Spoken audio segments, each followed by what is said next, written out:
Cheese. All right, welcome back to That's Some Cheese, part of the Vendetta Sports Podcast Network. Today is Thursday, December 19th. I have Don Chach on the phone with me. What's going on, Don?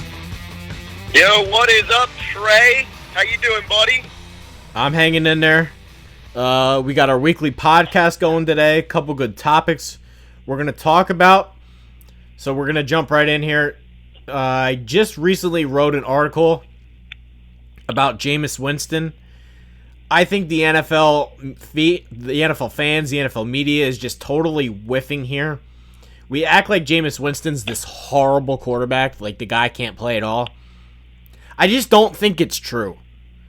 And I guess before I really start, I want to see where you stand on him, because in my opinion, he's not nearly as bad as what people make him out to be. So, I like Jameis Winston. I'm going to be honest with you. I hate the fucking Bucs, and will never support the Tampa Bay Buccaneers because their uniforms are atrocious. Oh, I like them. But I think they're ugly as hell. I'm not going to lie. I think you're a moron then. Okay. You have bad taste. Right. Honestly, you have bad taste. But I think Jameis Winston is very disrespected in this league. I love his style of play. That dude is a fucking gunslinger. I mean, sure, he doesn't have a winning record, but the Bucs have been pretty awful recently. And sure, you can chalk that up to quarterback play. Your quarterback's supposed to be your leader, and they haven't really been good since, he was out eating W's in New Orleans. But I would much rather have Jameis Winston on my team over 60% of the other quarterbacks in the league. If you put this guy around the right supporting cast, and I think we're starting to see it this year with he's pretty much made Chris Godwin a superstar. A third-round pick wasn't supposed to be this good, is now top 3 in the league in receiving yards. I think Jameis Winston, if he can fix his decision-making and cut back to maybe 12 interceptions next year instead of 28, I think you have a very scary Bucs offense. You brought up a lot of things, so I guess let me start with this one. I guess the main excuse that people throw out is, well, the Bucs aren't winning and he has Mike Evans and Chris Godwin. Well, I don't know if you know this, but somebody's got to get those guys the ball, and one of the reasons why they're so good is because he's throwing them the ball. Chris Godwin was a third-round pick out of Penn State. Nobody thought he was going to be this good. Mike Evans... I believe I just said that, yeah. Yeah, that's what I'm agreeing with you. Mike Evans is good, but, he's to the point where he's putting up better numbers than a lot of guys. There's no question he's having a better season than Odell Beckham. And a lot of people would say Odell Beckham's better. So if that's, if Winston's that bad, then why is Evans better than Odell? So you can talk about how the better numbers than Mike Evans is putting up better numbers than DeAndre Hopkins this year. Both of those guys are top 5 in receiving yards? I mean, somebody's got to get them the ball. And the other point is, we're going to act like Tampa Bay's good? His running backs are horrible. It's so much easier as a quarterback when you have a reliable running game. His running backs are Peyton Barber and Ronald Jones, both of which average under 4 yards a carry. His offensive line is rated 24th by Pro Football Outsiders. Their defense stinks. Their defense is nothing either. Their defense stinks. The Bucs are putting up points every week, but it doesn't matter if the other team is matching you drive for drive. This is kind of what I said in my article. I went real deep diving in this one. So what Jameis Winston is doing is, on a drive-per-drive basis, he's giving the Buccaneers defense a 3-point lead on a drive-per-drive basis. That's 6th in the NFL. All 6 teams that are ahead of that are in the playoffs. He's giving his team the lead. As a quarterback, that's all you can ask for. Agreed. And the other thing I want to talk about here, which is what I wrote in the article, it can't just be well, he throws interceptions, therefore he's bad. That it doesn't work that way. James Harden. He's about to. Yeah. He has the opportunity to lead the league this year in touchdown passes, in passing yards, and interceptions. He is the last true gunslinger. The dude has a short memory. I'm being honest. He's like fucking Finding Dory. And it's great. I love that. I love the old school Brett Favre, Ben Roethlisberger, one of the last gunslingers. Phillip Rivers, I would even throw in there. But like, these are guys that they didn't care what the situation was. They're slinging that ball. They're throwing it deep, and whatever happens, happens. They'll get you on the next drive if you pick them off. They'll throw another 70-yard pass for a touchdown next time. Yeah. You mentioned Brett Favre. He has thrown more interceptions than any other quarterback in league history. He's in the Hall of Fame. He also, when he retired, though, he also threw more touchdowns than anybody. He was like the Cy Young of quarterbacks. Which is what Cy Young has the most wins and most losses. Which is what Jameis Winston's doing. He might be throwing picks, but he's putting up points every single week. And I said this, that if it can't just be he throws interceptions, therefore he's bad. Like, James Harden leads the NBA in turnovers. Does that automatically mean he's bad? There's a lot of dudes that strike out in baseball. They strike out a lot in baseball. Does that automatically mean somebody's bad? It can't just be that. So what I said in my article is, despite the fact that he's putting up all these points and he's putting up all these yards, it's impossible to be bad, but I think we should break this down further. Like, Tampa Bay is the 6th lowest team in 3-and-outs. Like, we have to understand that if a team gets a 3-and-out, it's basically as bad as an interception. He's moving the ball down the field. So while you can say the interceptions are bad, he's avoiding 3-and-outs, and they're basically the exact same thing. Yeah, and his defense is staying off the field he could throw a pick, but if that was a 6-minute drive or a 10-minute drive and he throws a pick at the end of it, that's time that your defense wasn't on the field. Your defense is still rested. And that was my entire point, is that there has to be a better way to just quantify the interceptions. It can't just be he throws interceptions, therefore he's bad. It has to be, well, how many times is he also doing 3-and-outs? And his team's one of the bottom teams in 3-and-outs. He's moving the ball. I think we're failing to understand that.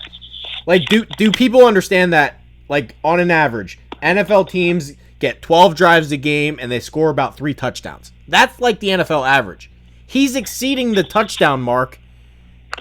And while, yes, he's throwing interceptions, he's putting together more good drives than other quarterbacks are. I agree. I think that Tampa Bay, one, they have the coach that is going to make Jameis take another step forward next year. I don't think we've seen the best Jameis. I don't either. I think he is much better than what people give him credit for. I think he's... I would much rather have Jameis Winston on my team than Marcus Mariota, who is now fucking benched. He's a backup now. Which is the point. I'd rather have him... Yeah, I'd rather have him on my team than Kyle Allen, who's a rookie, but like still, rather than Mitchell Trubisky. You know, the point I'd is, rather have Jameis Winston than Jared Goff. I agree. The whole point is, like, you can say the interceptions are bad, but there's a lot of quarterbacks that don't throw interceptions, but they also don't score. Like what Jacoby Brissett's doing, he's not throwing interceptions, but he's not scoring. That's worse. Yeah. You got to drive your offense down the field. You have to put points on the board somehow. How do you win a football game, Trey? Score more than the other guys. You score more than the other guys. It's a very simple concept, but you know what? People just don't know how to do it. And every single week he gives you a chance because he puts up points. Yep, and he puts up a lot of them. All right, let's move to the next topic here. So the Cowboys play the Eagles, and it's basically a showdown, Week 16. Whoever wins the game essentially wins the NFC East. This was my thought, and I want to see where you stand on it, but people are going to make this into a Dak versus Wentz kind of thing. I don't think it's the case. I think it's is Jason Garrett smart enough to give the ball to Zeke Elliott 20 times? Because if he does that, Dallas wins the game. If Dallas tries to make this into a Dak versus Wentz pissing contest, then Philadelphia has a chance. Because in reality, the Eagles do not have the personnel to win this game. There's going to have to be a lot of things go right for my Birds to win this game, and I'm just being honest. And I don't know, man. I think Jason Garrett is obviously he's one blow to the head away from being on the short bus with a helmet, but like looking at the goddamn Eagles offense, they shouldn't be putting up points at all. They should be getting shut out every game, one. But Carson Wentz is by far a better quarterback than people are talking about this year. He's putting up similar numbers to Deshaun Watson, and Deshaun Watson for the longest time was in the MVP race. That doesn't make sense to me. Well, anybody that doesn't see how good Wentz is an idiot. That's not my point. My point is Dallas has way better players than Philadelphia at this point. By far. Like, Philadelphia has 0 reliable wide receivers. They have 0 wide receivers. 0 their linebackers. Best wide receiver, 0. Their best wide receiver is a former college quarterback. Yeah. Turned wide receiver. The Eagles He's have... not even... Go ahead. Their best receiver their second best receiver on the team is a running back in Miles Sanders.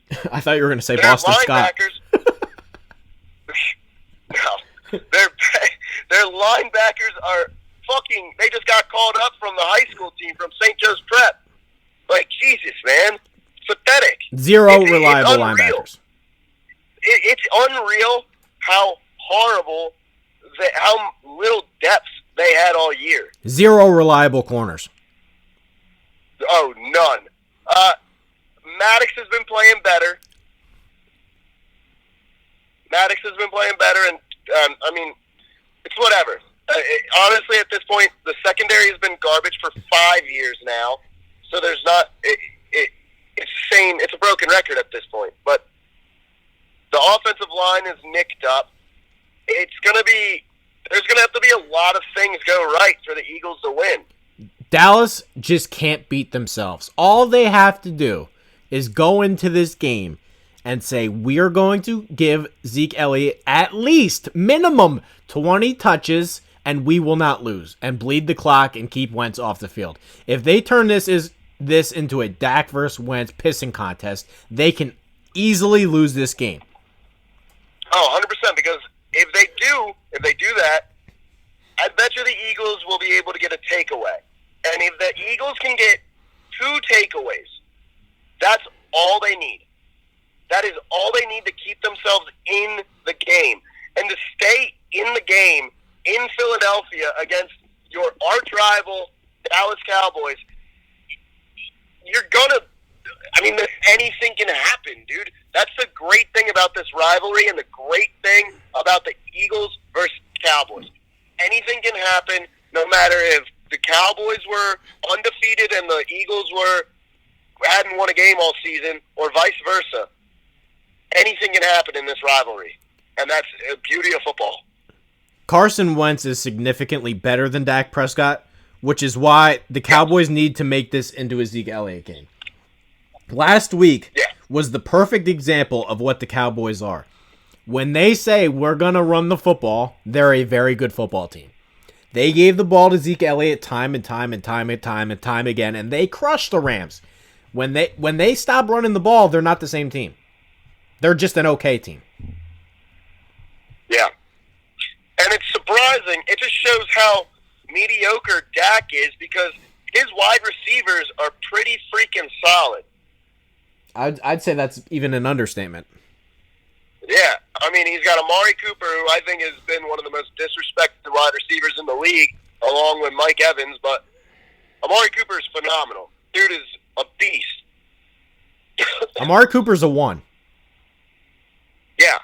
Their whole team, their wide receiver cores, I think they have 3 guys on that team that are ones. And the best offensive line in football.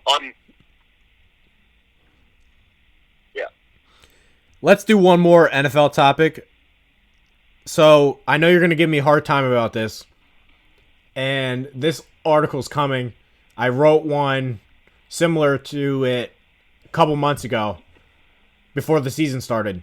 Nick Chubb is absolutely better than Saquon Barkley. Jesus, you sprung this one on me. This wasn't on the list. This is a little surprise here, Trey. He's absolutely better. Chubb leads the NFL in rushing yards, and I know Barkley hasn't been hurt. But Nick Chubb is averaging 5.2 yards per carry, and his quarterback has been awful all year.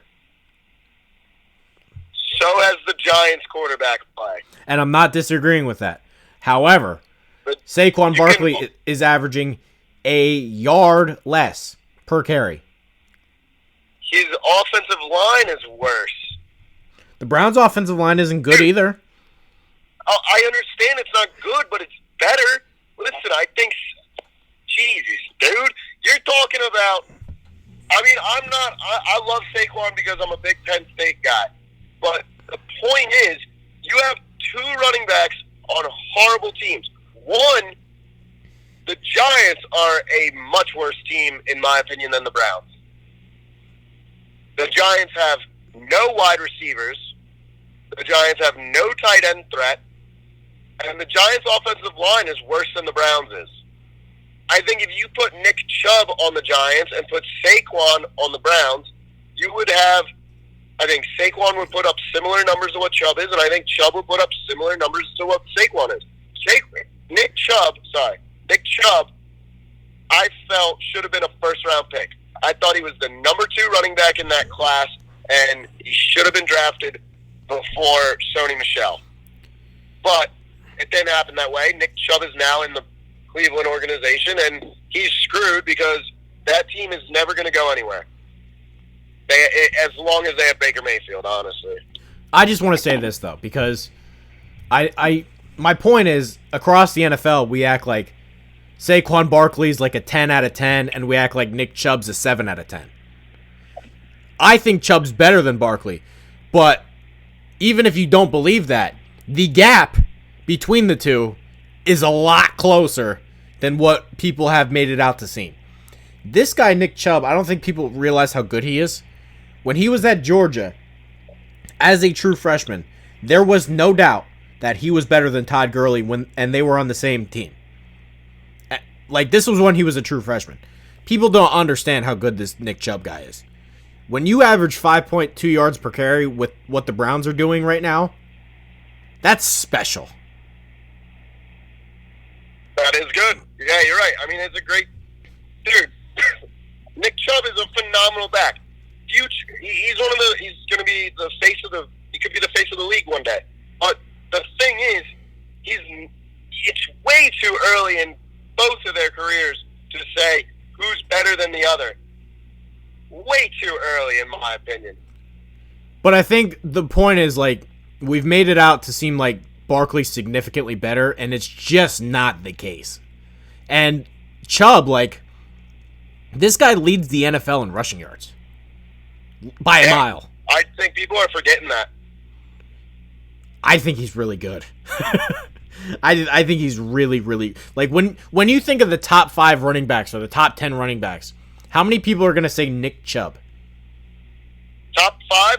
My top 5 running backs right now, are Derrick Henry has been consistent all season. This is no order, by the way. Derrick Henry, Calvin Cook, Nick Chubb, Christian McCaffrey, and Saquon Barkley. But I think if you polled, like, the average fan, that just, the casual NFL fan, I don't think they would put Chubb in their top 5, and I think it's ridiculous. I think one, it's tough to say because Nick Chubb did not play a full season last year. He came on around week 9, I believe. No, earlier than that. Earlier? What week was it? 7? It wasn't that early into the season, Trey. He played, but he was getting minimal touches. Well, that's because Cleveland's stupid. It wasn't on him. Yeah. No, I understand it's not on him, but I'm just saying. So, he really didn't play a lot last year until he started to pop off. And he's had a phenomenal sophomore season despite being on a shit Cleveland team. So, I think Nick Chubb has the potential. I think Cleveland has to move on quarterback-wise. If Baker Mayfield can't turn it around next year, you move on. But I think that's one thing that's really hurting them, and it's hurting Nick Chubb's career. Totally agree. Last thing before we wrap this up. It's going to be an awesome college football playoff this year. I think there's 3 teams that legitimately could win it. Ohio State, LSU, and Clemson. I honestly don't know who's going to win. Who do you think's going to win it?